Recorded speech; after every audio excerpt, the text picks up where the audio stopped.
धर्म में 12 ज्योतिर्लिंगों के दर्शन का बड़ा महत्व है। इन सभी से शिव की रोचक कथाएं जुड़ी हुई हैं। देवघर के वैद्यनाथ धाम में स्थापित कामना लिंग भी रावण की भक्ति का प्रतीक है। 12 ज्योतिर्लिंगों में से एक पवित्र वैद्यनाथ शिवलिंग झारखंड के देवघर में स्थित है। इस जगह को लोग बाबा बैजनाथ धाम के नाम से भी जानते हैं। कहते हैं भोलेनाथ यहाँ आने वाले की सभी मनोकामनाएं पूरी करते हैं, इसलिए इस शिवलिंग को कामना लिंग भी कहते हैं। 12 ज्योतिर्लिंगों के लिए कहा जाता है कि जहाँ जहाँ महादेव साक्षात प्रकट हुए वहाँ ये स्थापित की गई।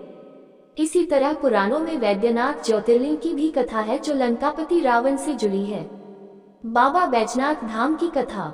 भगवान शिव के भक्त रावण और बाबा बैजनाथ की कहानी बड़ी निराली है। पौराणिक कथा के अनुसार दशानन रावण भगवान शंकर को प्रसन्न करने के लिए हिमालय पर तप कर रहा था। वो एक एक करके अपने सिर काटकर शिवलिंग पर चढ़ा रहा था। 9 सिर चढ़ाने के बाद जब रावण 10वां सिर काटने वाला था तो भोलेनाथ ने प्रसन्न होकर उसे दर्शन दिए और उससे वर मांगने को कहा। तब रावण ने कामना लिंग को ही लंका ले जाने का वरदान मांग लिया। रावण के पास सोने की लंका के अलावा तीनों लोकों में शासन करने की शक्ति तो थी ही, साथ ही उसने कई देवता, यक्ष और गंधर्वों को कैद करके भी लंका में रखा हुआ था। इस वजह से रावण ने ये इच्छा जताई कि भगवान शिव कैलाश को छोड़ लंका में रहें। महादेव ने उसकी इस मनोकामना को पूरा तो किया, पर साथ ही एक शर्त भी रखी।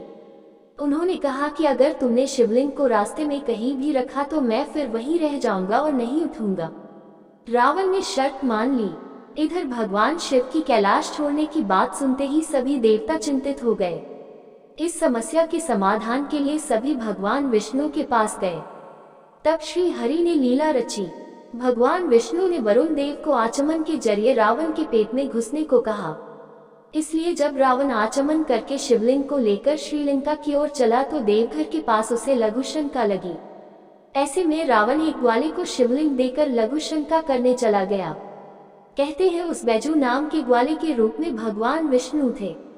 इस वजह से भी ये तीर्थ स्थान बैजनाथ धाम और रावणेश्वर धाम दोनों नामों से विख्यात है। पौराणिक ग्रंथों के मुताबिक रावण कई घंटों तक लघु शंका करता रहा, जो आज भी एक तालाब के रूप में देवघर में है। इधर बैजू ने शिवलिंग धरती पर रखकर को स्थापित कर दिया। जब रावण लौटकर आया तो लाख कोशिश के बाद भी शिवलिंग को उठा नहीं पाया। तब उसे भी भगवान की यह लीला समझ में आ गई और वह क्रोधित शिवलिंग पर अपना अंगूठा गड़ाकर चला गया। उसके बाद ब्रह्मा, विष्णु आदि देवताओं ने आकर उस शिवलिंग की पूजा की।